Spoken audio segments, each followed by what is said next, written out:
હું તો પહેલા જ કહી દઉં, મને નમાલા વેડા નહીં ફાવે. ભારત માતા કી, ભારત માતા કી. હા એમ હવે લાગે છે આમ જોશમાં બધાય. મારે સૌ પ્રથમ તો તમને બધાને સવાલ કરવા છે. એ સવાલના મને હાથ ઊંચા કરીને હા કે નામાં જવાબ આપજો. સરકારી અધિકારીઓ પાસે તમે જાઓ છો, તમારું આમ સામાન્ય કામ હોય, થાય છે કોઈ દિવસ? મોટેથી બોલો, એ કોઈ નથી બીવાની જરૂર નથી. નથી થતું ને? કેટલા ધક્કા ખવડાવે ખવડાવે ને. અને ઈ જ પાછા આમ ટેબલ નીચેથી જરા ખરકાવો તો કેવું ફટાફટ થાય. કહેવાનો મતલબ એવો છે કે ભ્રષ્ટાચારે હાવ માજા મૂકી છે અને કેવા વાળું કોઈ નથી. છે ને આવી પરિસ્થિતિ? બીજો સવાલ મારે તમને એ કરવો છે, આ તમારા ગામનો આ રોડ રસ્તાની હાલત કેટલા સમયથી આવીને આવી છે? કંટાળી ગયા છો ને? આપણી પાસેથી ટેક્સ લે છે, રોડ દે છે, આપણને સુવિધા આપે છે. સારું શિક્ષણ જોતું હોય તો કે પ્રાઇવેટ સ્કૂલમાં વયા જાવ. હું કામ? તો કે ઉદ્યોગપતિઓની સ્કૂલ છે, ઉદ્યોગપતિઓ નફો તો કરાવો ને. સારું આરોગ્ય જોતું હોય તો કે મલ્ટી સ્પેશિયાલિસ્ટ હોસ્પિટલોમાં વયા જાવ. ઉદ્યોગપતિઓ હોસ્પિટલો ખોલી છે, સિવિલો બંધ કરી દીધી તમારી. અને જવાનું ક્યાં ક્યાં આપણને? સારું આરોગ્ય જોતું હોય તો મોટી મોટી હોસ્પિટલોમાં. ગરીબોના નામે ને સામાન્ય માણસોના નામે, મજૂરોના નામે, ખેડૂતોના નામે આપણી પાસેથી વોટ લીધા. કેટલા વર્ષ લીધા? 30 વર્ષ લીધા ને. શું મળ્યું આપણને? શું આપ્યું? મોંઘવારી. અને દર વખતે ખેડૂતોની મારે વાત કરવી છે. દર વખતે આપણી હાલત કેવી હોય? હમણાંની જ તમને વાત કરું, મગફળી ટેકાના ભાવે મગફળી ચાલુ કરી, 1452 રૂપિયામાં મગફળી લીધી આપણી પાસેથી. જેવી બધાની ભરાઈ ગઈ ને એટલે 2200 રૂપિયા થઈ ગયા. થઈ ગયા ને? બિયારણના દાણા લેવા ગયા કેટલામાં પડી તમને? 2600 રૂપિયામાં. તો આપણે આવી સરકારને શું કરવી છે? કરવી છે હવે? આને લઈ આવવાના છો હવે? કેજો તો અમે અમારી મહેનત એવી રીતે વધારીએ પાછી.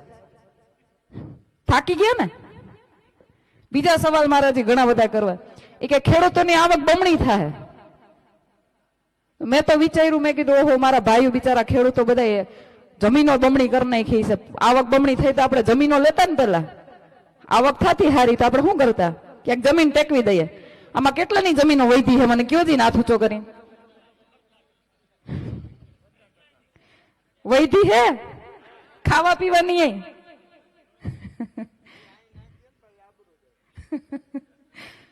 એટલે આપણી ખેડૂતોની હાલત આ લોકોએ હાવ એટલે હાવ કફોડી કરી નાખી, હાવ પાયમાલ કરી નાખ્યા છે. મજૂરોની હાલત એવી કરી નાખી છે. બરાબર? 15 લાખ રૂપિયા કેટલા ખાતામાં આવ્યા? હાથ ઊંચા કરો જી. એમાં યુવાનો કેટલા બધા છે? મારે પૂછવું છે કે સરકારી નોકરીઓના વાયદા કર્યા હતા, કેટલાને મળી છે? હાથ ઊંચા કરો તો ખરા. કોઈને નથી મળી. તો હવે આપણે આ સરકારને કરવી છે હું? મને ભાઈનો ફોન આવ્યો, ધાર્મિક ભાઈનો, અને મને કીધું કે બેન તમારે અહીંયા આવવું પડશે. એટલે અમે સમય થોડોક ઓછો હતો, અમારે પણ ઘણી બધી સભાઓ મિટિંગો કરવાની હતી. એટલે મેં એવું વિચાર્યું, મેં કીધું કલાક પહેલા નીકળશું તો પહોંચી જાઉં. કારણ કે આ લોકોએ જાહેરાતો તો બહુ મોટી મોટી કરી છે કે અમે વિકાસ કર્યો. તો મેં કીધું રોડ રસ્તા હારા છે. તો હું તો ત્યાંથી 1 કલાક પહેલા નીકળી. પછી ખબર પડી મને કે ઓહો હો, ખાલી અમારા ધારાસભ્ય ભોળા નથી, તમારા ધારાસભ્ય ભોળા જ છે. ઘરમાંથી બહાર નીકળે તો ખબર પડે ને, 2 વેતે ધરજ હાલતા હોય બધા, ભાજપનો પટ્ટો આમ ગળામાં નાખી. એને કોઈ કઈ કહેવાનું નથી, એને કોઈ કઈ કરવાનું નથી. એટલે કેવું થઈ ગયું છે, એ લોકોની માનસિકતા એવી થઈ ગઈ છે કે કાંઈ પણ કરશે, કાંઈ પણ એ ભ્રષ્ટાચાર કરે, ખોટું કરે, તમને હેરાન પરેશાન કરે, તમને આમ કહેવાય ને આમ હળધૂત કરી દે. તો એને ખબર છે કે અમને કઈ થવાનું નથી. અને ઈ લોકશાહીનું અનંત છે. અને એ કરવા કોણે દીધું છે? આપણે નથી બોલ્યા. અને હવે આપણે આ અવાજ ઉઠાવવો પડશે. ભારતીય જનતા પાર્ટીની જે નીતિ છે તમે બધા જાણો છો. અમે તો ઘણા બધા આંદોલનો કર્યા છે એટલે મને ખબર છે. તમે એની પાસે તમારો હક કે અધિકાર લેવા જાઓ ને, બિચારા ગયા ને, એ થાકી ગયા બિચારા. પોલીસ તંત્રને આગળ કરીને તમને ભઠ્ઠા મરાવશે, તમારી ઉપર કેસ કરાવશે ને આંદોલન પથારી ફેરવી નાખશે. એટલે બીજા છે ને કોઈ આમ અવાજ ઉઠાવતા આવશે ને એ બધાને બીક લાગશે કે ખોટું ક્યાંય કે આમાં પડવું કે ખોટા કેસ જ માથે લેવાના, આમાં મળતું તો કાંઈ નથી, આપણને ન્યાય તો મળતો નથી, શું કરવું? એટલે બિચારા બધા છાના મના બેહી જાય ઘરે. આ એની નીતિ રહી છે. પરંતુ 30 વર્ષથી આપણે જે ભાજપને સહન કરીએ છીએ ને એની સામે ક્યાંક ને ક્યાંક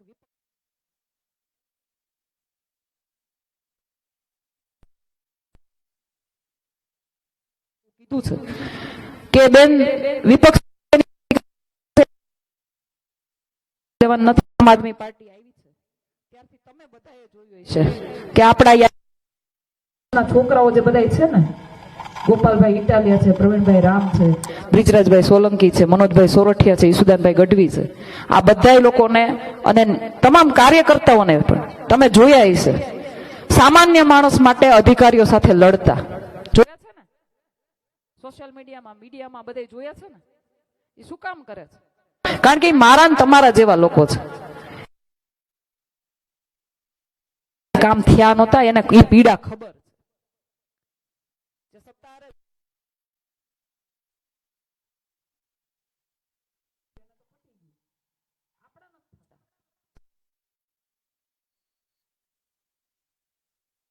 ફલાણા ભાઈનું કામ જ નથી, અધિકારીનું કામ છે એ કરવાનું.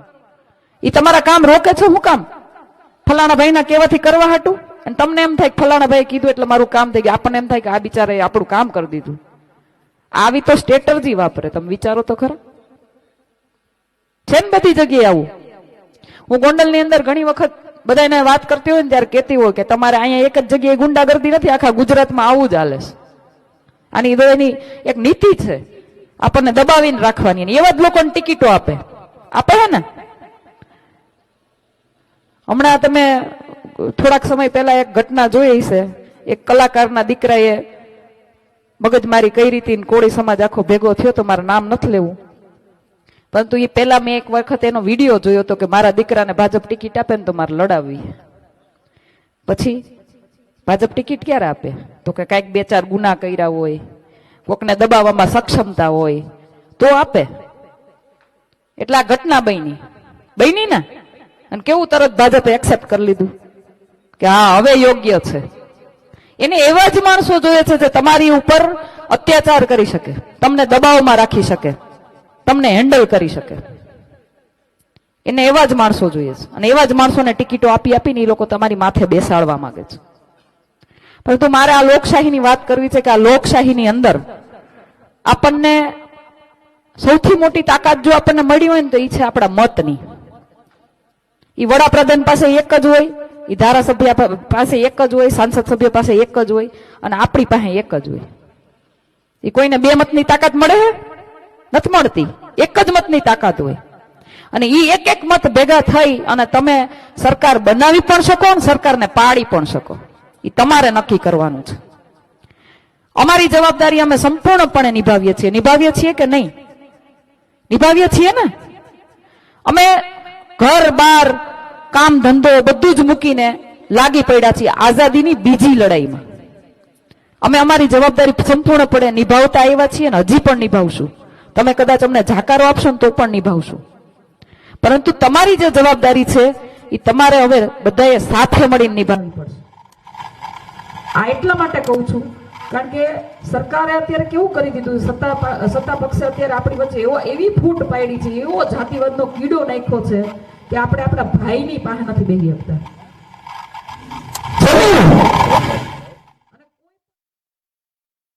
આમ આદમી પાર્ટીના નેતાઓને કાર્યકર્તાઓને કે તમે તમારા માટે લડતા જોઈએ છે, સામાન્ય માણસ માટે લડતા જોઈએ છે ને, એટલે સામે વાળો પાછો એમ કહેતો છે કે એ લોકો જાતિવાદ કરે. એલા ભાઈ, રોડનો પ્રશ્ન અમે ઉઠાવીએ છીએ તો એ કઈ બધાયને કામ આવશે? એક જાતિને કામ આવવાનો છે? હે? પાણીના પ્રશ્ન ઉઠાવીએ તો બધાયને કામ આવવાના, એક જાતિને કામ આવવાના છે?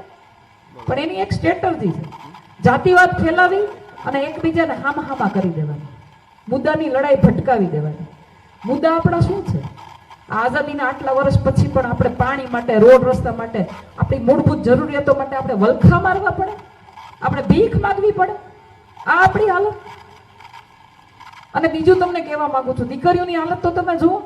જેની ઉપર બળાત્કાર થયો હોય એ દીકરી રોડે બેહીને આંદોલન કરી કરી ન્યાય માંગતી હોય ને બલાત્કારીઓ ખુલ્લેઆમ ફરતા હોય, આનાથી વધારે ખરાબ દુર્દશા આપણા દેશની હોય શું? તમારે આ ભવિષ્ય દેવું છે તમારા દીકરા દીકરીઓ?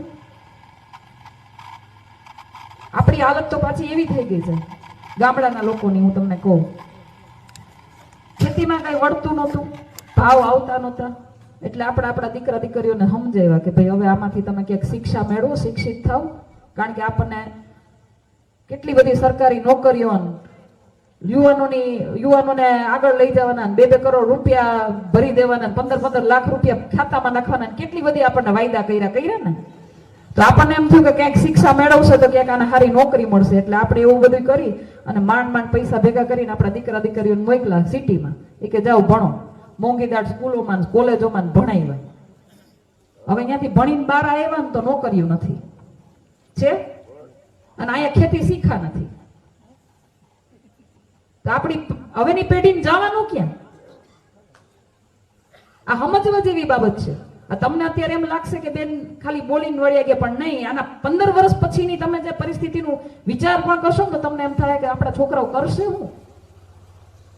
અને એ 15 વર્ષ પછી જો પછતાવું ન હોય ને તો આજે તમારે નિર્ણય લેવો પડશે.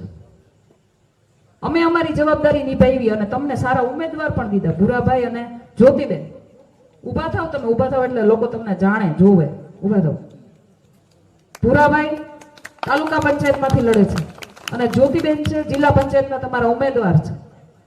મજબૂત લોકો તમને આપ્યા છે. અમારી જવાબદારી અમે નિભાવી છે, પણ હવે તમે તમારી જવાબદારી નિભાવશો કે નહીં? હોકારો કરીને મને કયો, આમ આદમી પાર્ટીને મત આપશો કે નહીં? દિલ ઉપર હાથ રાખીને કયો, હું મારો અને મારા પરિવારનો મત આ ભ્રષ્ટાચારી ભાજપને ભગાડી અને આમ આદમી પાર્ટીને નાખીશ અને નખાવડાવીશ. આ પરિવર્તનની લડાઈમાં તમે અમને સાથ આપશો કે નહીં? આ પરિવર્તનની લડાઈમાં તમે અમને સાથ આપશો કે નહીં? આઝાદીની બીજી લડાઈને લડવૈયા બનશો કે નહીં? બસ આટલી જ મારી વાતને રાખી અને વિરામ આપું છું. ભારત માતા કી જય જવાન, જય જવાન, વંદે. આપણા લોકલાડીલા કિસાન નેતા અને આમ આદમી પાર્ટીના